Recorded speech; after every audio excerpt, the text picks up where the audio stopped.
ciidamada militariga wadanka Suudaan ayaa sheegay in dhowr askari oo kamid ah ciidamadooda lagu dilay weerar ay soo qaadeen kooxo hubeysan iyo maleeshiyada xiriirka militariga Itoobiya oo ka dhacay deegaanka xuduudka lagu muransan yahay.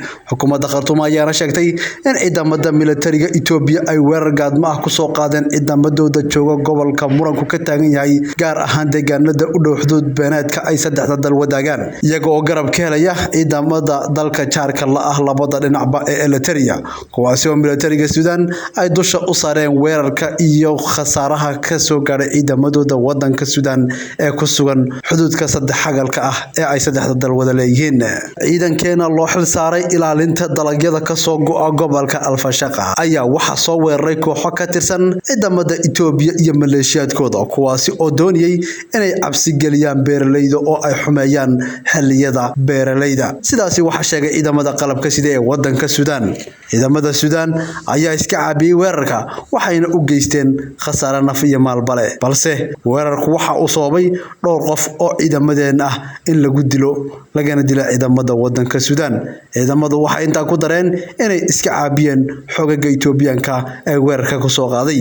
sidaasi waxa lagu sheegay war ka soo baxay ciidamada qalabka sida ee wadanka Suudaan. Dhinacooda saraakiisha militariga wadanka Itoobiya oo ku mashquulsan dagaalka xadhkaha goostay ee gudaha dalkooda ayaan si degdeg ah arrintan uga hadal. hase yeeshee maamulka Axmaarada oo xuduud la leh wadanka Suudaan afayeen u hadlay ayaa sheegay in aanay jirin weerar ay ciidankoodu qaadeen, balse ay taasi bedelkeeda la dhibaatoonayaan dagaalka qaraadh ee gudaha dalkooda ka socda. waxaanu Suudaan ku eedeeyay afayeenkaasi inay Suudaan marin habaabinayaan gardarrada joogtada ah ee ay ku hayaan dalkooda Itoobiya. gobolka Al-Fashaqa ee lagu muransan yahay ayaa sanadkii ugu dambeeyay waxaa ka dhacay dagaallo xoogan oo dhexmaray ciidamada Itoobiya iyo kuwa Suudaan, waana gobol xuduud la leh sidoo kale gobolka Tigrayga ee gudaha wadanka Itoobiya ee qalalaasuu ka taagan yahay.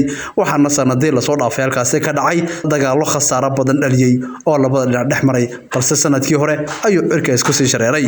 xiisada gobolka Al-Fashaqa ee wadamada Suudaan iyo Itoobiya ayaana kor u sii kacday kadib markii uu dagaalku ka qarxay gobolka Tigrayga sanadkii 2020 bishii November, kaasi oo 10,000 oo qaxooti ah ay u soo qaxeen dhinaca wadanka Suudaan.